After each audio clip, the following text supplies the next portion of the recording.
Hello again. Welcome back to another episode and part 2 of the Malik Show. I am your host, Malik Shabazz Sullivan.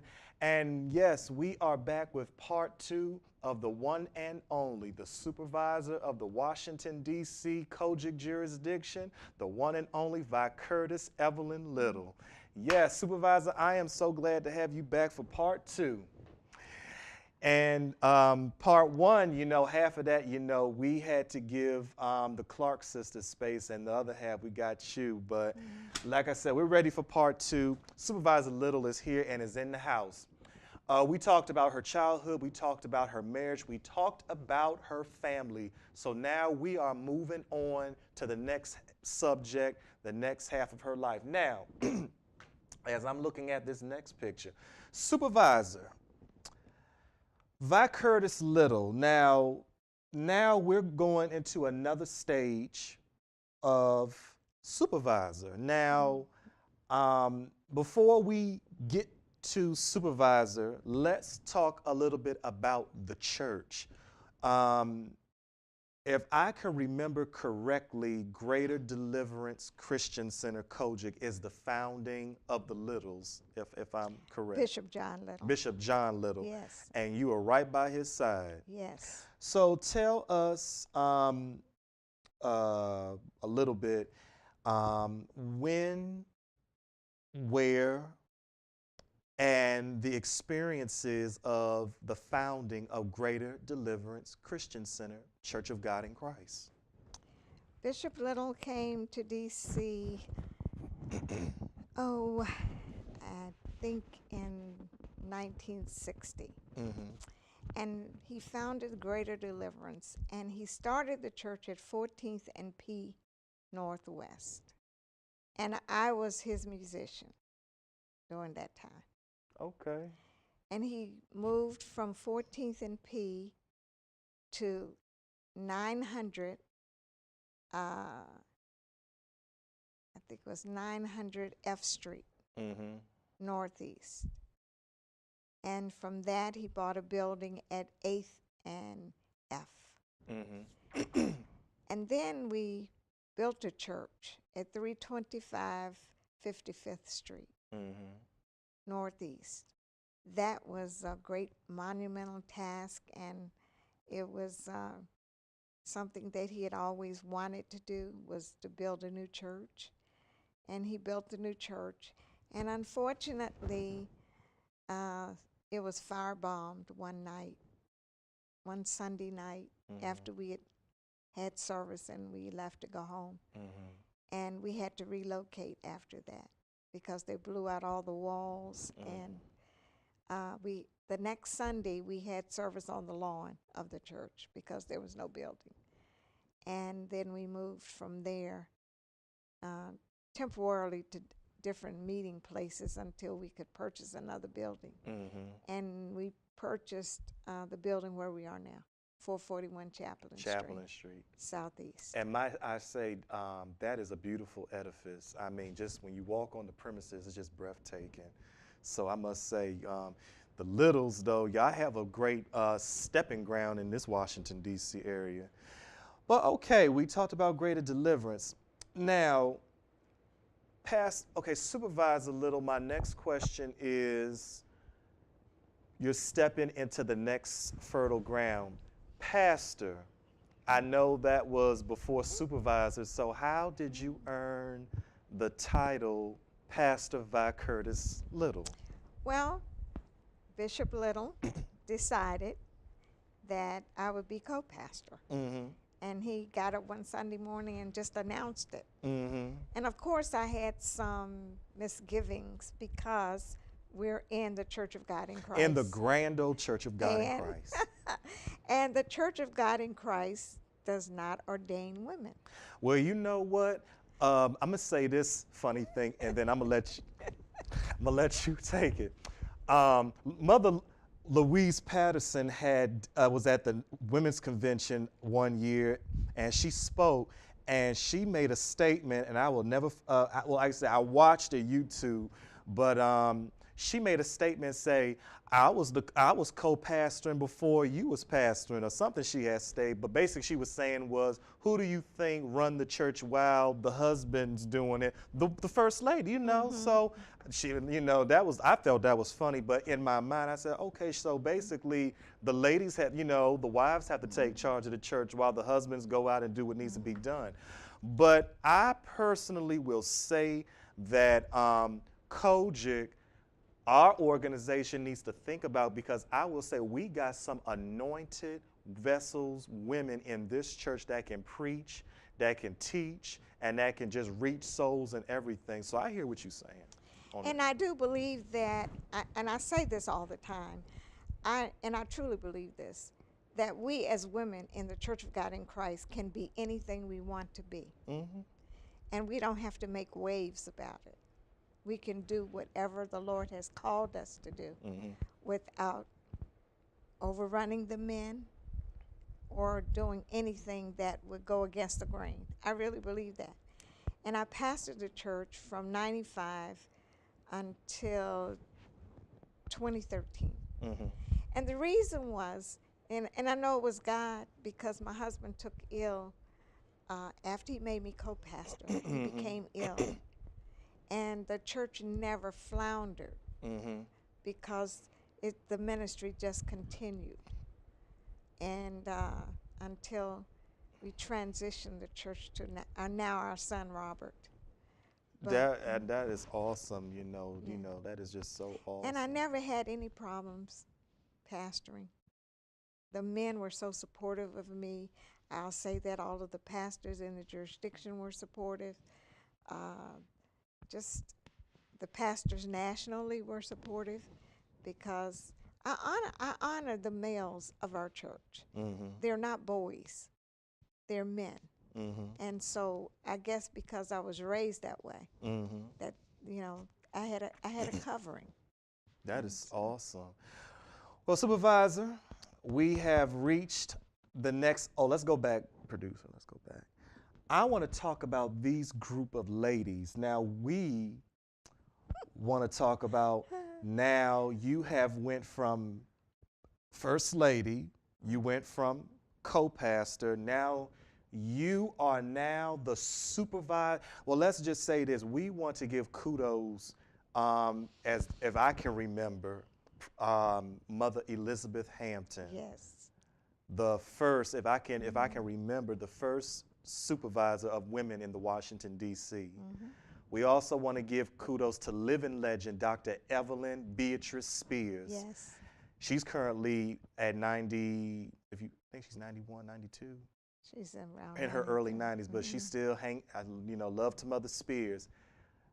Thirdly, and in position, Supervisor by Curtis Evelyn Little.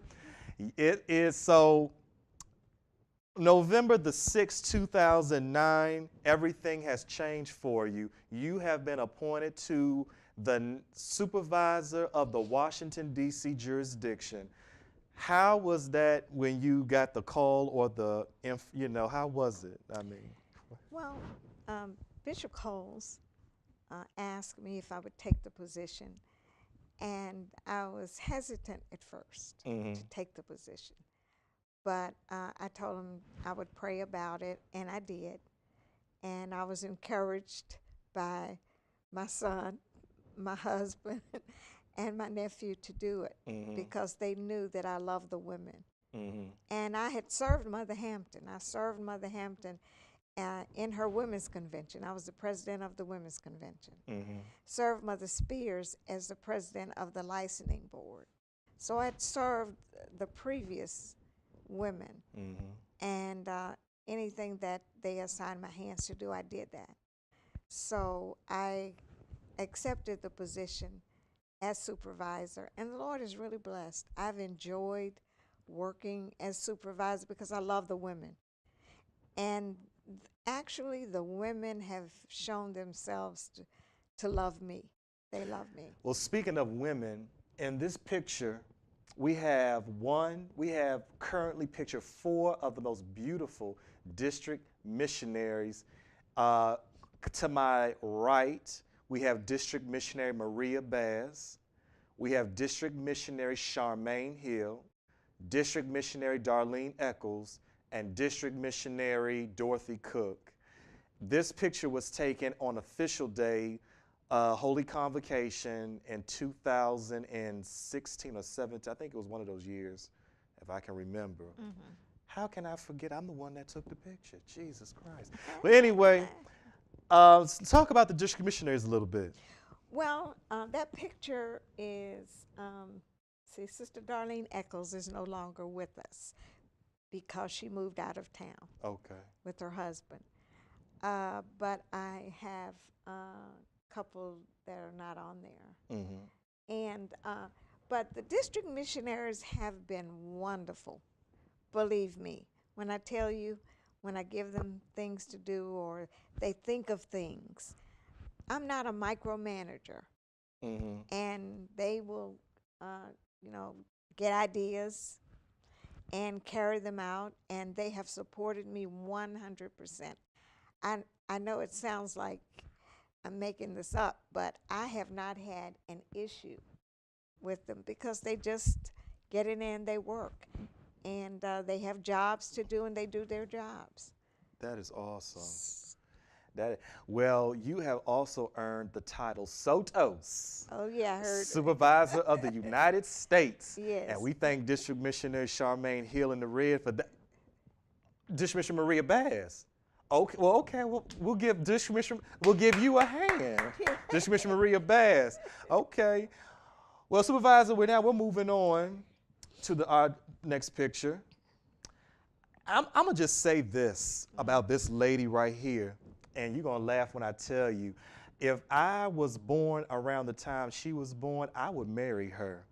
She is one of the most gorgeous women that ever caught my eye, and I'm sure she's going to watch this, but you make sure you tell her. I tell her all the time when I see her in the National, I want to talk about you and Supervisor Diane Marie Bogan. Oh, that is a most, but like I said, I just love her spirit, her beauty. Every time when I see her, she's just so put together, and her just spirit, she just gives me life. But let's talk about you all's friendship. Well, when I became supervisor, I was appointed to the advisory board. And of course, Supervisor Bogan, well, let's back up. Let's back up a little bit. Okay. Because I met Supervisor Bogan through my husband having a relationship with Bishop Bogan. Okay. And I visited her church in Michigan, and my husband preached there, and that was how I met her. Now, she's remained the same. She's not changed. She serviced Mother Rivers. She is the epitome of service to Mother Rivers. And she served her. And I wanted to hear her speak because she's always serving.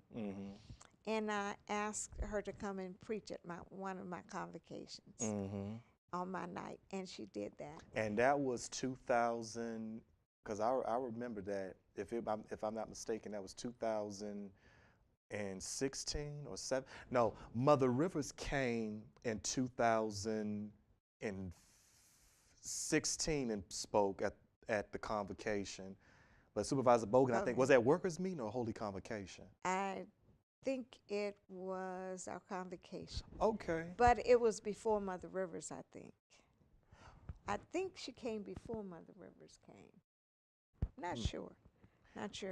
Well, I must say she's a beautiful woman of God, awesome spirit and everything. And she's still serving Mother Rivers. I saw her a few days ago. Still serving. In South Carolina. And she's still serving Mother Rivers. Of course, she has a ministry of her own. You know, she's second to none when it comes to her own ministry. And she's a supervisor in Michigan, so. Great Lakes. Yes. Under Bishop Michael Hill and First Lady Pearl Hill. Exactly. Oh, I heard that. Well, we're glad to hear a little bit about Supervisor Bogan. Here is another picture. That's you, at the inaugural Superintendent Dwayne Jones and First Lady Iseline Jones. We got some beautiful captures of you, but we're going to just move it along.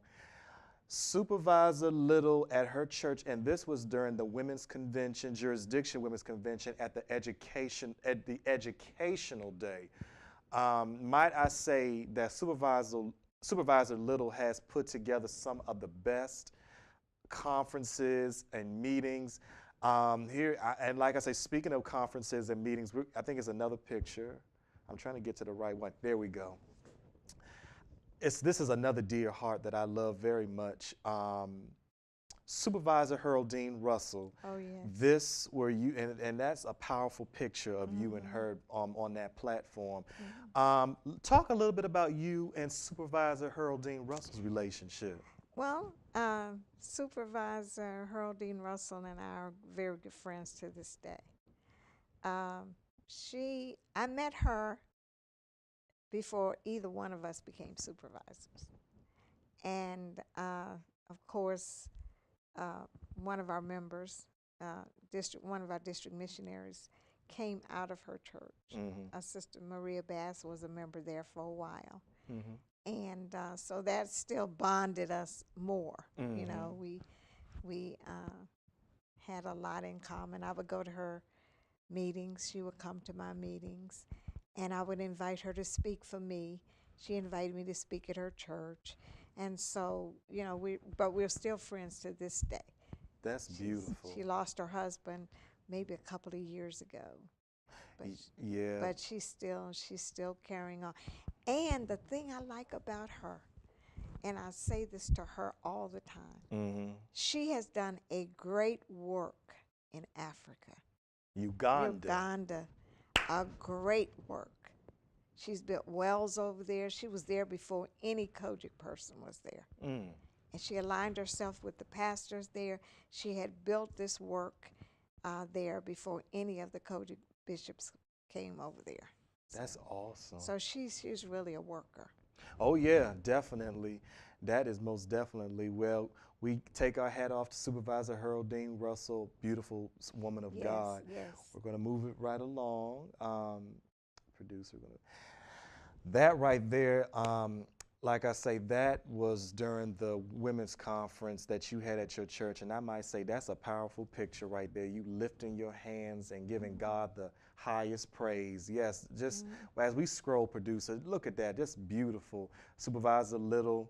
Oh, and let me just pause and say this. I got to say this. From one fashionist to another, because you know me, I love fashion. Yes, you do. I love it. Yeah. Supervisor Little, you are one fashionable woman. Well, and I thank think you. the first time that I saw you, you had on these spike heels, and I said, oh my Lord, this lady know how to rock some heels, Jesus. But you have became a fashion icon for the Washington, D.C. area. All the women that know me talk about you always. They say that Supervisor Little sure know how to put a good shoe on. And not only that, your clothes is just so you. It's just so Mother Little. But might I put that you are a very fashionable person, and you're very clean. You don't have to put on no hat. Like, look, I'm here. You just come right in with your shoes and nice outfits and just let the Lord have his way. So I must put that out there. Well, thank you, sir. No problem at all. We're going to keep it right along, producer, because there's some more pictures. Yes, that's Supervisor at one of the conferences. We're going to keep there we go. Yes. I can't wait to talk about this. Is that Mother Spence? Oh, Lord. Well, we didn't made it to the picture. I want to talk about you. That's you hugging Mother Maudine Perry. She's a beautiful jewel, but yes, she is. I want to talk about this beautiful lady right here in this blue, Mother Lucille Spann. And as you can see, she acting up. She's sticking her tongue always, always. She's got to. I think she's gonna get me for that. Yes, she will. She's gonna get me too. It's okay. But let's talk a little bit about you and Mother Lucille Spann. Well, you know, it's very strange. Mother Lucille Spann is from Virginia. Her husband pastored there for many years. I knew her when I was growing up. And we reconnected when she got married to, well, I used to see in all the meetings, Mm-hmm. you know, convocations. But we reconnected really when she married Bishop Spann. And I call her mom. Mm-hmm. She calls me her daughter. And she's a church woman. Now, you know, you see, look, just like we have church men, Mm-hmm. Mother Spann is a church woman. Mm-hmm. She's ingrained in the church. And she used to be over the hospitality, Mm-hmm. the national hospitality, but Mm-hmm. she's now retired from that. Yes, well, might I say Mother Spann? Oh, okay. Yeah, might I say Mother Spann is a beautiful woman of God, and might Yes, I she say, is. she'll now don't I will say this about her: don't mess with her now. That's right. Don't do it. Please don't do it. No. Well, we're gonna scroll on. Yeah. We're gonna go scroll through some of these beautiful pics. Oh, that's the look right there. That supervisor, she's deep in the spirit. Oh, that's she got that deep spirit look. Here we are, 7 minutes into our show. You in 2000 in make sure I get this right. Okay, I'm gonna say this. In 2012, you had wrote a book called Just Say It, of anointed sermons and introspective words of wisdom. Let's talk about Just Say It. Everyone had been telling me I need to publish some of my sermons. Mm-hmm. And so Charmaine Hill Mm-hmm. called me one day and she said, I know what your book could be named. Just say it. Mm-hmm. Because they say I'm so straightforward. Mm-hmm. And Mm-hmm. so I decided to just gather up some of my sermons because I write all of my sermons. I want my sermons to be a legacy to my family. And so all of my sermons are printed. I either type them up or I have written them. Okay. And Evangelist Bass was the editor for the book. And it has done very well. I use it as a ministry tool. And I'm getting ready to write another book, but it's not going to be a church book. I'm writing a book called The Modern Day Lynching of Blacks in America. Mm. And I grew up during Jim Crow days. Mm-hmm. And of course, they lynched people back in the day with a rope. Yeah.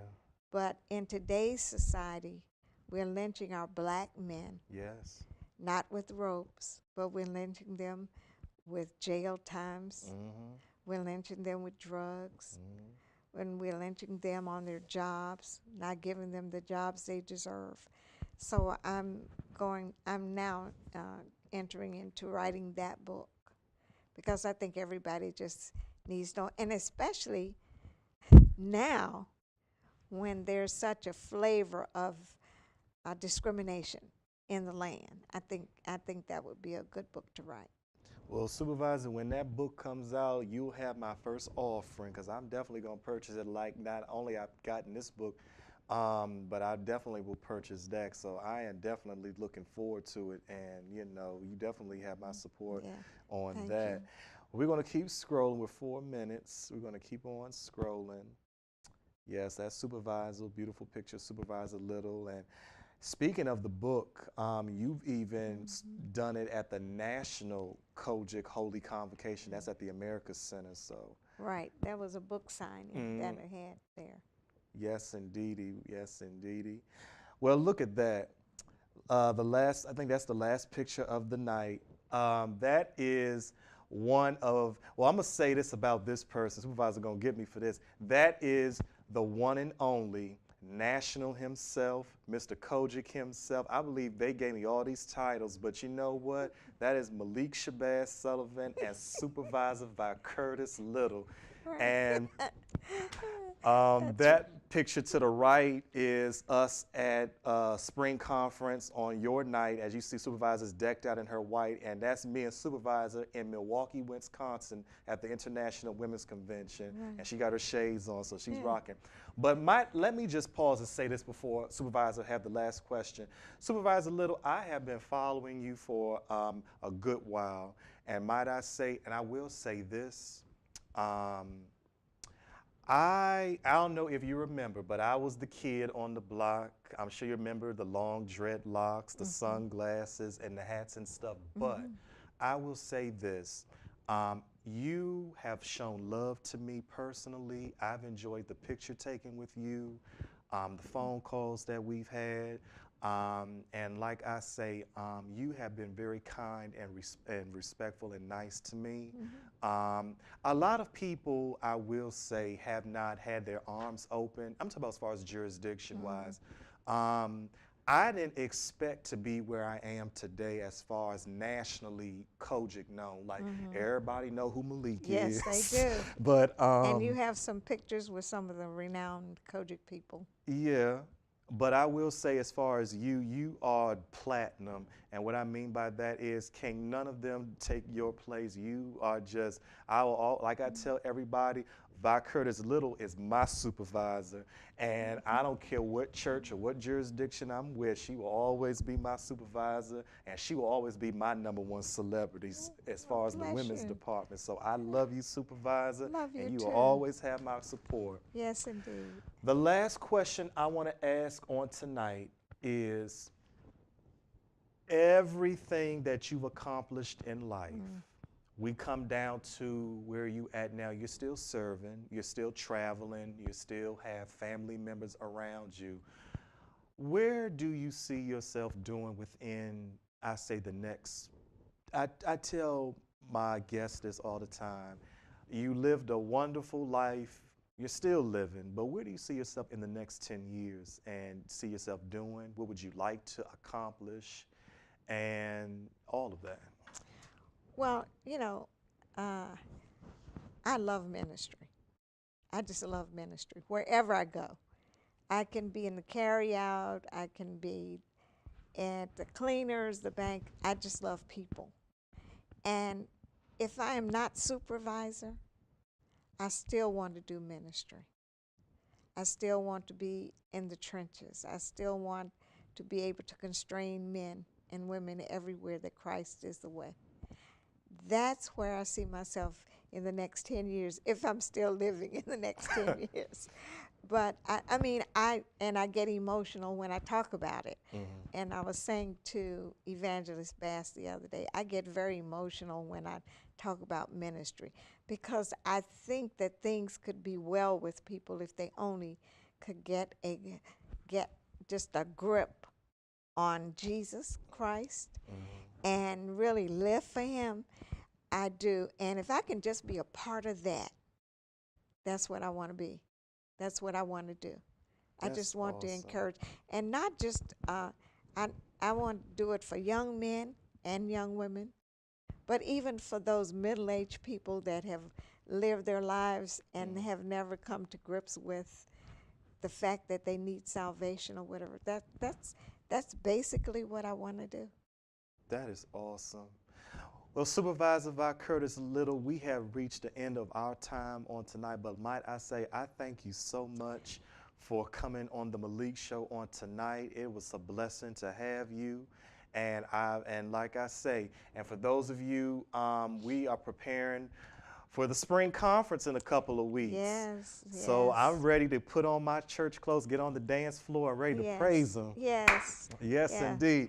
But thank you all for watching the Malik Show on tonight. Supervisor Little, thank you for being on tonight. Thank you for your invitation. No problem. It's been Love wonderful. you. Love you.